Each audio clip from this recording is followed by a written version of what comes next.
Maingay pa rin ngayon sa social media ang issue tungkol sa pag-alis ni Sed Domingo sa Creamline Cool Smashers at marami ang nagde-debate kung ano nga ba ang magiging epekto nito sa champion team. Kaya tanungin natin si Coach Sherwin Meneses. Coach, kawalan nga ba si Sed? Opisyal na ngang nagpaalam sa CCS team si Sed Domingo at nakatakda itong maglaro sa Akari Chargers sa paparating na PVL All-Filipino Conference 2024 kapag natapos na itong maglaro sa Thailand.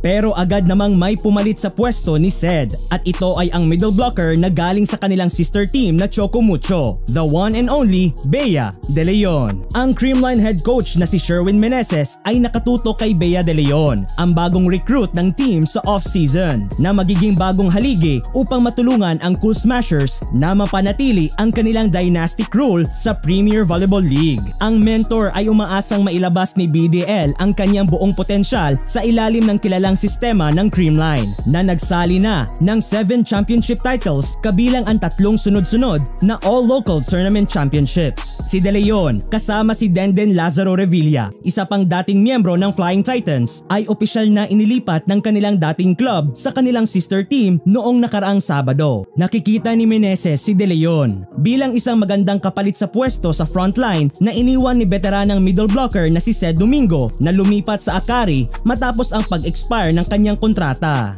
Magkaibang estilo ng laro si Bea at si Sed, kaya hindi mo talaga sila maitutulad. Pero ang gusto namin gawin ay pagtuunan ang mga strengths ni Bea na tutugma sa aming sistema. Pahayag ni Coach Meneses matapos tanungin tungkol sa kaibahan ni BDL at Sed.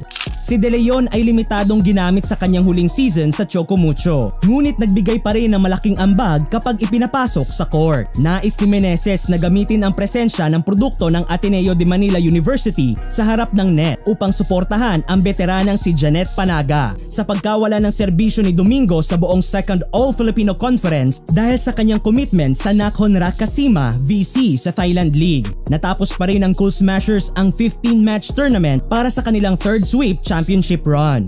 Nagmo-move on na kami mula sa pag-alis ni Sed kahit na nagtagumpay naman kami na makuha ang titulo sa huling conference kahit wala siya, sabi ni Meneses. Nagsisimula ang Creamline ng kanilang training ngayon upang simulan ang kanilang paghahanda para sa season opening tournament na magsisimula sa February 17. May tiwala si Meneses na si De Leon at si Lazaro ay mabilis na maaaral at mag-a-adapt sa kanyang sistema na may kaunting pagbabago. Sa tingin ko, malaking advantage na ang aming mga recruits ay veterano na mga manlalaro. Hindi ko iniisip na mahirap sa kanila ang mag-adjust dahil matagal na silang naglalaro ng volleyball. Tingnan na lang natin kung saan tutugma ang kanilang mga strengths para mas makatulong sa aming kupunan. Malaking bangayan pa rin ito ngayon sa mga fans. Pero tama si Coach, magkaiba ng playing style sina BDL at Domingo.